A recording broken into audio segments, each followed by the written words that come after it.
I'm here with Carol Povey, and you're the one of the directors of the National Autistic Society, is that correct? That's right. I'm the director of the Centre for Autism, which aims to raise awareness, skills, and be a hub for autism practice across the UK. I heard you earlier in the welcome in the theatre earlier today, and you talked about all sorts of things. And what is the National Autistic Society's main ambition at the moment? Our main ambition is to change the world for people with autism. We want to ensure that everyone with autism gets to lead the life that they choose. And to be able to do that, some people will need support, others will just need opportunities.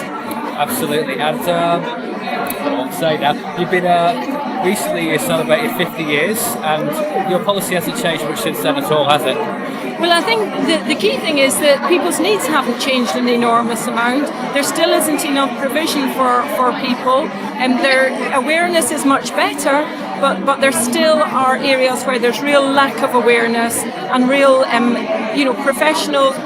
Families are often encountering professionals who don't know anything about autism, and that's what we really have to change.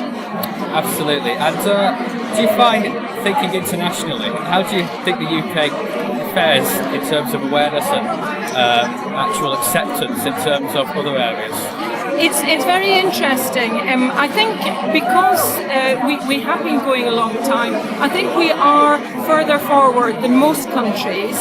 There are some other pockets where there is really where they're quite far forward, but it's very different. In America, there is a different culture where I would suggest it's not quite as rights-based as in the UK.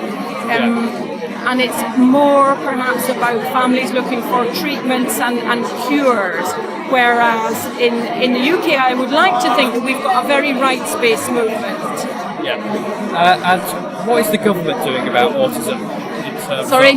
What is the government doing about autism in terms of, having provisions and things like that? I would suggest that the government only does things that we make them do, and that's why lobbying and campaigning by the whole autism community is so important. While saying that, they did introduce in 2009 the first autism-specific disability legislation with the Autism Act, which is great. Yeah.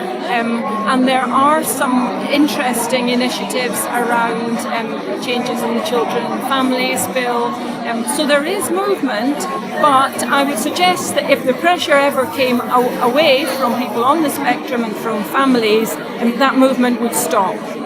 And finally, what would you say to people who want to, how can people get involved with things that are going on in autism circles? Yeah.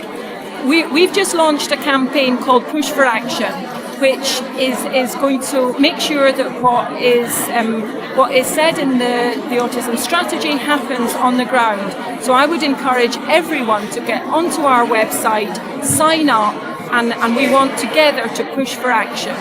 Thank you very much. It was a pleasure to interview you, Carol, and hope to see you again soon.